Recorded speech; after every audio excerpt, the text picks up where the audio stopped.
Chers amis, c'est le moment de clore notre 51e congrès.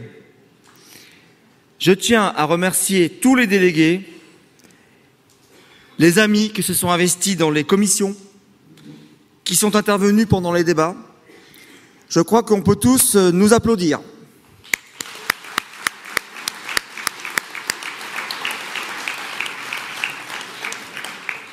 Trois jours de congrès, c'est avant tout beaucoup d'organisation et de travail.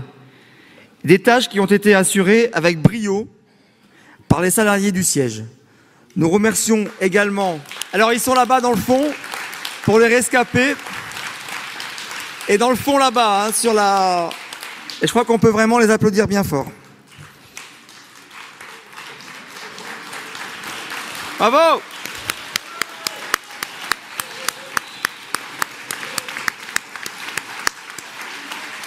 Vous allez d'ailleurs être très surpris, pour ceux qui n'ont pas encore consulté Internet, de voir que tous nos travaux sont déjà sur la newsletter, la lettre d'information de la CNL, ainsi que le rapport introductif sur le site, etc. Donc ils ont travaillé véritablement en 3 jours là et en sourdine, sans qu'on le voie, mais vraiment bravo.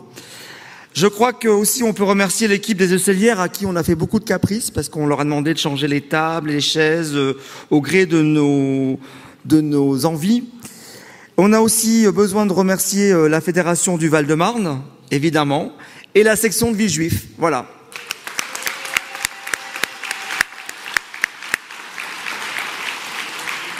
Et je n'ai pas oublié, mes chers amis, de remercier nos amis de la Guadeloupe et de la Réunion qui nous ont fait préparer une superbe fête.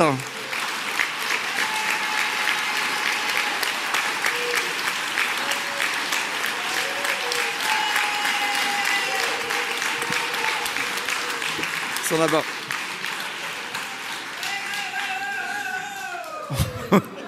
Ça promet pour ce soir. Hein. On peut aussi avoir une pensée pour les militants des fédérations qui n'ont pas pu venir à notre congrès, soit pour des raisons familiales, personnelles, ou alors parce qu'ils n'ont pas eu la force militante, la capacité militante de pouvoir venir et de préparer un congrès. Donc je pense qu'il faut qu'on ait ça en tête également. Ce congrès a été particulier, pas seulement parce que nous avons célébré notre centenaire. Il était exceptionnel à son ouverture. À l'Assemblée nationale, nous avons démontré notre capacité à débattre et à penser une réelle participation des habitants, exigeante vis-à-vis des pouvoirs publics, attentive aux attentes qui s'expriment dans les quartiers. Nous avons, dans une démarche inédite pour notre association, confronté notre vécu aux analyses du monde universitaire. Cette démarche, j'espère qu'elle va se poursuivre au cours du mandat. Avec nos amis du Secours populaire et son président Julien Lauprêtre, nous avons marqué notre attachement à la solidarité et aux politiques ambitieuses pour nos quartiers populaires. Il nous a tendu la main pour des coopérations locales entre nos forces. Nous devons la saisir.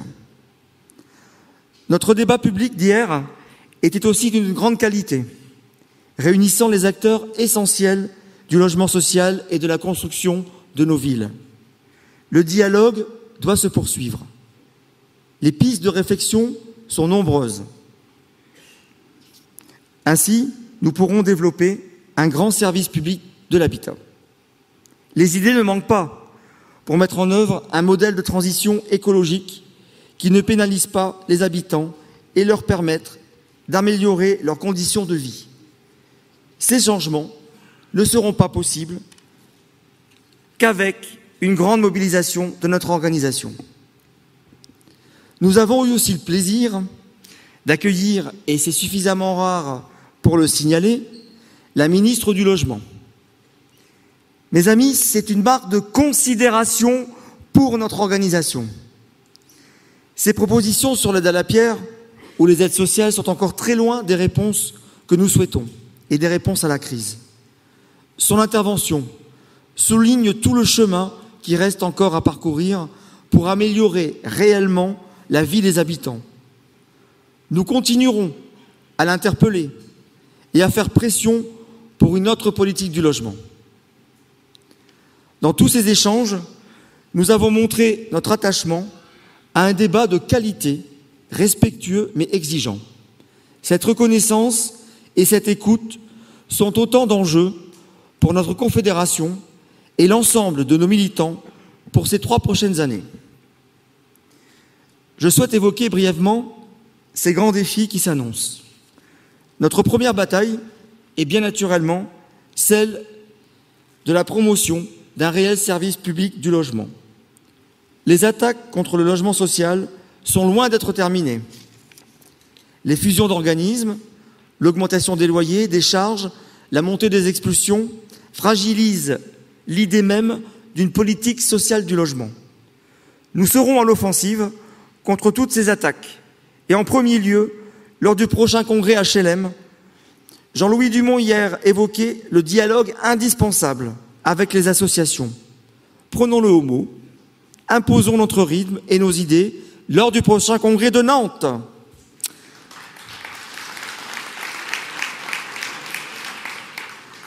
Nous devons dès aujourd'hui nous mobiliser pour une participation massive de nos administrateurs et je vous invite tous à tout de suite faire votre demande à votre bailleur pour y participer si ce n'est pas déjà fait. La bataille sera aussi démocratique dans cette période difficile où la défiance peut souvent régner entre citoyens et décideurs. Nous devons réussir à ce que le pouvoir réel des habitants soit reconnu. Pour cela, des moyens sont indispensables et de nombreux amis l'ont défendu dans leurs interventions. Nous avons enrichi, lors du congrès, nos réflexions sur le statut de l'élu associatif. Il est indispensable pour que participent largement toutes celles et ceux qui sont privés de voix, les chômeurs, les ménages les plus précarisés. C'est avec eux que nous voulons construire la CNL de demain. C'est tous ensemble que nous construirons la mobilisation des habitants. Notre dernier grand défi, et non des moindres, est celui du renforcement de notre organisation. Pour y parvenir, il faut ouvrir en grand les portes de notre organisation. Celles et ceux qui nous rejoignent doivent trouver dans la CNL une force collective, un espace de solidarité. Nous aurons aussi besoin de mieux les informer, de mieux nous former. C'est pourquoi je souhaite lancer une politique ambitieuse de formation et d'éducation populaire. Nous devons mieux répondre aux besoins des fédérations et les comprendre tous les jours. Vous êtes toutes et tous vecteurs d'un savoir qu'il nous faut transmettre. Vous pourrez compter sur notre confédération pour vous y aider. Nous terminerons ce congrès avec une belle feuille de route collective. Nous devons afficher et affirmer nos propositions constructives dans une grande plateforme revendicative à partir de la matière première que nous avons collectée pendant ce congrès. Il nous faut dès maintenant convaincre des habitants de la justesse de nos propositions. Toutes les structures y contribueront. La CAN, les pôles d'activité, les fédérations, les amicales. Notre richesse, c'est notre force collective, c'est notre intelligence collective. Je ne peux terminer ce discours sans remercier les membres de notre direction nationale qui laissent aujourd'hui leur place et permettent le renouvellement. Je remercie en particulier les membres sortants de notre secrétariat confédéral, Colette,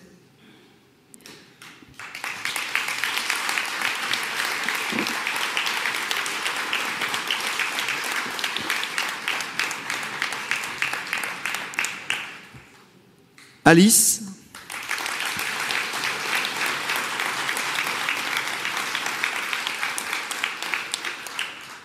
Raymond, là-bas,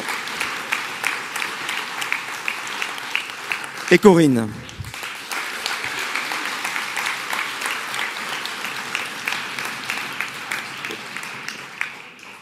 Vous êtes toutes et tous des militants et je suis certain que vous continuerez à agir pour notre belle ambition collective. Vous pouvez donc compter sur moi, sur chaque membre de notre direction nouvellement élu, pour mettre en œuvre nos orientations. Nous serons à votre écoute pendant les 3 prochaines années pour faire grandir notre belle organisation. Vive la CNL! Merci à tous.